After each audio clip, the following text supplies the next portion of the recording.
I have been away for a long time this month, hence the lack of uploads of my usual fashion. With both EVO 2022 and the Quake World Championships requiring my time as a commentator, I'm finally back home and I'm able to work on my next project, which you're watching right now. I figured I'd return with a bang and cover a long-requested character that finally has their time in the spotlight. Smoke is a character in Mortal Kombat that is up for discussion as one of the most consistently powerful characters in the entire franchise when it comes to competitive. Whether it's robot or human, he's never been low tier in any game. In fact, most of the time, he's high tier or straight up top tier. This episode of Competitive History is my second double whammy that covers two versions of a character. Like my Chameleon episode, this video is going to go over both playable versions of Smoke in a single video. I mean, I've been away for a bit, so let's come back with something juicy, yeah? And on that note, this is the competitive history of one of MK's most devastating characters, Smoke. We begin with Smoke's first playable appearance. Now, funnily enough, we saw him for the first time as a secret AI character in MK2, but he was human in that game. It was MK3 that turned Smoke into a cyborg for the sake of the story, and with that comes a different selection of moves. It's worth noting that in vanilla MK3, Smoke was the game's hidden fighter, accessible via an ultimate combat code. And what was Smoke in vanilla MK3? I'll tell you what, this character was very strong, boasting an air throw, a teleport punch right from Sector, invisibility, and a grappling hook that's identical to Scorpion's spear. This character had incredible utility. The dialer combos were larger than Sector's and on par with Cyrax, but with more ways to practically hit them. Smoke can use the invisibility after a spear and still end the combo, making him completely unseeable after the combo's ended. Air throw is always powerful in this game because you can simply buffer it when you jump and you'll catch most people if they're airborne, and ultimately you're looking at a character who gets really good practical damage, a powerful teleport that combos, invisibility where UMK3 Reptile doesn't even exist yet, so he's unique in that regard, and overall just a powerful kit that makes Smoke by far the best cyborg in the game, but also one of the game's overall stronger characters as well. Now, although your worst matchups won't exist yet, this game still had characters like Sub-Zero, Jax, and even Cyrax being way more powerful than they are in Ultimate. So although Smoke is really good, there are still better characters in the game when you think of Sub and Jax. He's one of the game's better characters, but in Ultimate MK3, this would change just a little bit. Now, in Ultimate MK3, Robo-Smoke works the exact same way, but he's no longer a hidden fighter. The moveset didn't really change, except for some combo options thanks to the jump-in punch combos that the game introduced, and the different corner combos thanks to Roundhouse no longer keeping you point blank. However, it was the system changes and new characters that altered Smoke's placement in this game, although he's still high tier. The weaknesses are more apparent in this game because we now have the ninjas. Male ninjas and female ninjas have good jabs, which are a nightmare for the cyborgs because they're really big characters. They're vulnerable to being locked down in the corner by a lot of the cast. And not only that, but the jump-in punch combos introduced a relaunch mechanic, something that once again all of the cyborgs are vulnerable to, as alongside Shiva, they're some of the easiest characters in the game to relaunch, so they'll take way more damage in harder to perform combos by high-level players. Another issue Smoke will face in this game is that harder hitting matchups appear too. Human Smoke and Ermac, for instance, will get massive damage on you. These matchups aren't as extreme as someone like Sector or Cyrax, for instance, but it's still worth considering. Robo-Smoke still sits at high tier, but has a bit more weaknesses thanks to what Ultimate MK3 introduced. However, with Ultimate MK3 in competitive play, it isn't Robo-Smoke that you want to worry about. It's human. You see, with the introduction of the male ninjas, there's a secret way of playing Human Smoke, who's a hidden character not required to unlock via the Ultimate Combat Code. By selecting Robot Smoke and holding back, high punch, high kick, block, and run, this will turn you into Human Smoke at the start of the round, who's by far one of the best characters in the entire game, and only in that second place spot because of the existence of Cabal, who's a different story for another time. Human Smoke is a rare case where he's an existing character but better in every single way. Human Smoke shares an identical moveset to Scorpion. The air throw, spear, teleport, it's all there, but it's everything else that makes this character a far superior version of Scorpion, so let's just compare them, which, in my opinion, is the best way to show just how good this character is. His walk speed is much faster than not only Scorpion, but a lot of the cast. Dialer combos are where things really come alive. They both have the same 4-hit punch combo, but there's one string in particular that changes the game for Human Smoke and makes him better than Scorpion with just this alone. Scorpion has a simple 4-hit combo from his kicks. It's alright, I guess, but Human Smoke gets a full launcher. This launcher provides, at even a basic level, a half-life combo. It's safe on block like most close-range attacks are in this game, but with the run-jab meta of Ultimate MK3, a kick string that launches and beats out low pokes is a majorly important offensive tool. Human Smoke has the mobility of Scorpion, the damage of Ermac, and really good movement speed. Male ninja buttons are all fantastic anyway, and of course he gets those, so basically he's, no pun intended, the ultimate ninja in this game. He has everything you could ever need to be good at Ultimate MK3, and as I said before, if it wasn't for Cabal, this character would have been considered absolute number one. Now, believe it or not, it would be years later until Smoke made an official return, and that return would be in the 2000s with Mortal Kombat Deception. If you watched my episode of Noob Saibot, you'll already know that Noob Smoke, the tag team character in Deception, is strongly considered top 3 by a lot of the 3D MK heads. Now, not really because the character as a whole is this amazing, versatile thing, but because the additions to Deception, oversight or not, were things that this character could totally abuse to become a serious threat in high-level play. I'd like to take a quote out of the newly created 3D MK Nexus Discord, of which Dayrax, a prominent Deception head and someone who's helped me with many of my videos, writes, "An absolute fraud of a character. No neutral whatsoever. Everything is mad unsafe, and the only reason you'll see this character in top 3 is because of MK Deception's inherent broken mechanics. You remove all of that, and you can safely put Noob Smoke in F tier." Essentially, you kind of ignore a lot of these characters' moves due to how unsafe they are, but you put the whole game plan into the tools that make this character broken. In the context of Smoke, here's what you can do. Down 1 and back 1 will both grant a free throw. Deception was the first 3D MK to make throws unblockable. They actually could be blocked in Deadly Alliance, so they weren't very good, but any move with enough hit stun to guarantee a meaty throw would lead to extra damage. The problem is, what if that throw leads to an infinite? Because in Smoke's case, it did. Smoke's throw up close will stun and lead to a combo. But if you remember that down 1 gives a free throw, you can loop down 1 and throw over and over and over again.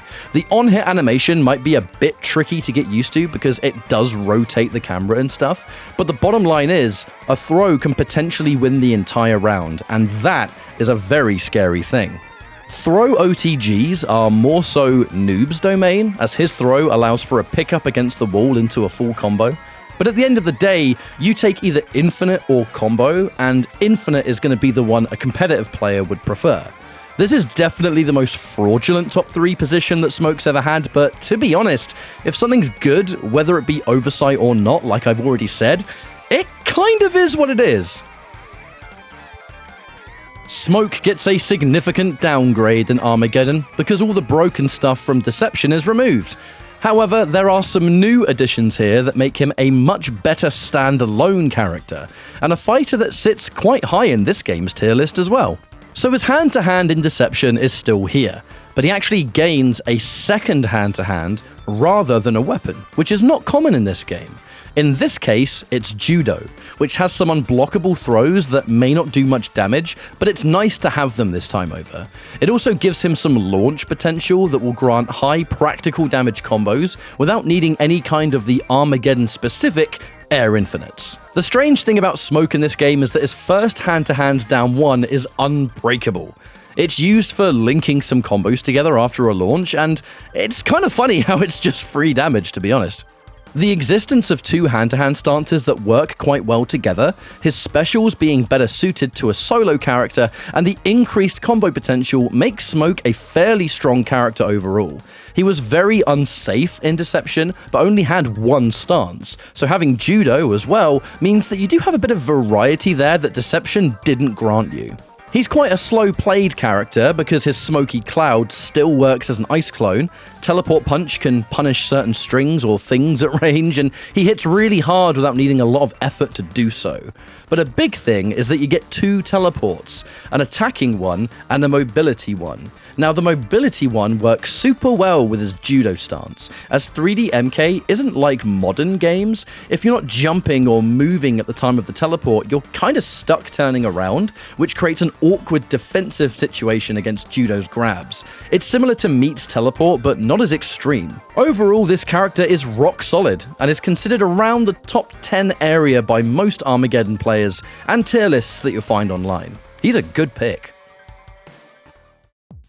With the introduction of Mortal Kombat 9 in 2011, this is what I consider his most standout appearance. It was this game that took Smoke as a whole and totally reinvented him into this slippery and evasive ninja type. New moves, a new game plan, and some rather MK9-esque broken stuff that made him one of the scariest characters in the entire roster. There's a lot to go over here, so let's just try and keep things short and sweet. Specials are the first area that reinvents Smoke, and they all have an important role to play in his competitive design. First of all, you have this Smoke Bomb. Now, this isn't really your standard projectile, but on hit launches and gives you a combo. Something Smoke does really well thanks to his launching options anyway. The enhanced version of this will sport a larger cloud and is most commonly used for extra damage at the end of a combo thanks to an OTG property it has. There is more to this though that I'll cover in a minute. Smoke has a teleport again, but this one is lightning fast. It doesn't do a lot of damage, but it's a great repositioning tool. You can use it mid-combo to whiff and change sides, which was a common thing in competitive, to corner an opponent or something. This Smoke Away can go forwards or backwards, and is a fantastic tool for playing a runaway game. In matchups that Smoke needs to play hyper-defensive, this move in neutral made Smoke incredibly hard to pin down. Air Throw makes a comeback, and it's used for finishing combos. It also sets up for bonus damage thanks to enhanced Smoke Bomb's OTG. Nice. Finally, and this one's important, a Shake that will automatically counter any projectile. The enhanced version will counter more than projectiles, but it's this move by itself is a game changer against zoners, and it makes Smoke the single greatest counter zoner in the entire game, by no exaggeration. Now, he's got a fairly standard X-ray as well, but meter for Smoke was so important, you never saw it. Game plan is where this character was the most interesting. He, like Cyrax and Jax, had reset combos that would give a touch of death off of many hits. Remember when I said that enhanced Smoke Bomb OTGs for more damage? Well, under the right circumstances, this move had a chance to actually just reset the combo and start it all over again, giving you two combos for the price of one. It was something about hitting a forward 4 into enhanced Smoke Bomb low to the ground that would just kind of sync up and allow this reset to happen.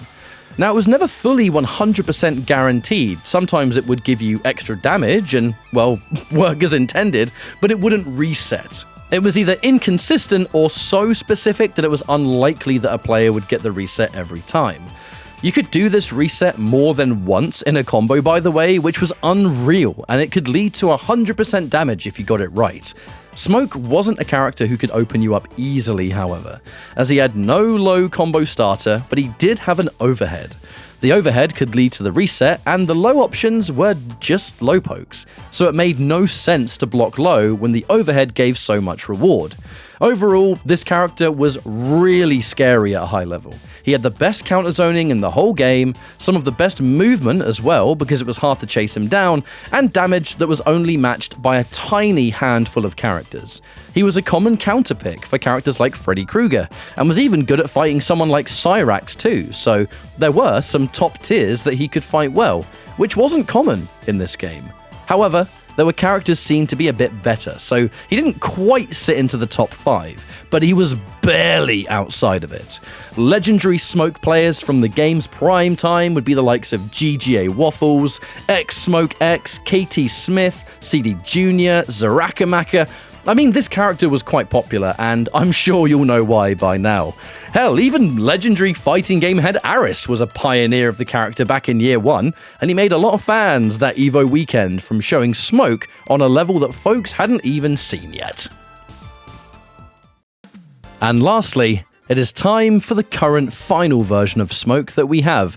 Not a standalone character, this time belonging to a single variation, but it's the Smoke variation of Triborg here that keeps the spirit of the character alive, and does so in a way that is very powerful in the world of competitive play. Gameplay-wise, Triborg's Smoke variation is a mixture of Ultimate MK3 and MK9. Considering this moveset is a standalone variation, it actually contains more than the vast majority of single variations in the entire game, to the point where Smoke could absolutely be considered their own character here.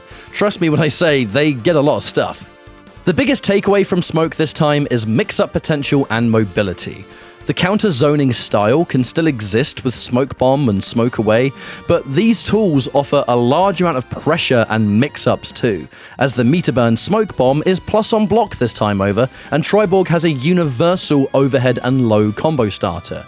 So there's this true element of a vortex that exists here. Because not only do you have Smoke Bomb for combos, the Harpoon returns from Ultimate MK3. Using Smoke Bomb and this Harpoon correctly will keep the pressure and mix-ups rolling if you're connecting hits. On a fundamental level, Smoke gains a lot more from Triborg's forward 4 mid in the form of extended follow-ups, a second hit that can be hit confirmed, and a third one that launches. Now this is obviously taken from Smoke's launches in MK9, but having these extra options off this button is a big deal, because it's a much safer way of using the mid, as the other variations of Triborg have to be a bit more risky if they want to get good rewards from it instead. Smoke features one of the best defensive specials in the game, which is your meter burn Smoke Away.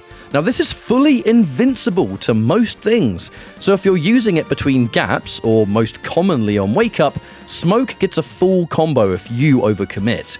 This is huge for Smoke because the final patch majorly limited armored launchers as defensive tools, so having this invincible move that can lead to a full combo is a truly special tool to have and something that's always got to be respected.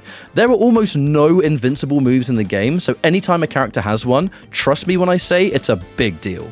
Not even factoring in the extra normals and the strings that Smoke gains that can reposition, easily hit confirm, mix the opponent up, or add extra combo damage, Smoke has damage, mix-ups, buttons, defensive options. He has almost everything, in fact. There's long been a discussion over which variation of Triborg is the best between Smoke and Sector, and I think that's always going to be discussed, but one thing's for certain, both of them are top tier. Smoke is an incredible pick in MKX, and in the hands of a top player, is a serious threat. And that rounds up the competitive history of Smoke, someone who's been requested time and time again, and I'm glad this character finally had their time to shine here. Across many different games, they truly have never been low tier, which is almost a first for this channel, so thank you for sticking with me. Make sure you tune in for more episodes to come. Now I'm back and I don't have a lot of shows on, I'm looking forward to jumping right back into the content grind, so see you later, take care, and goodbye.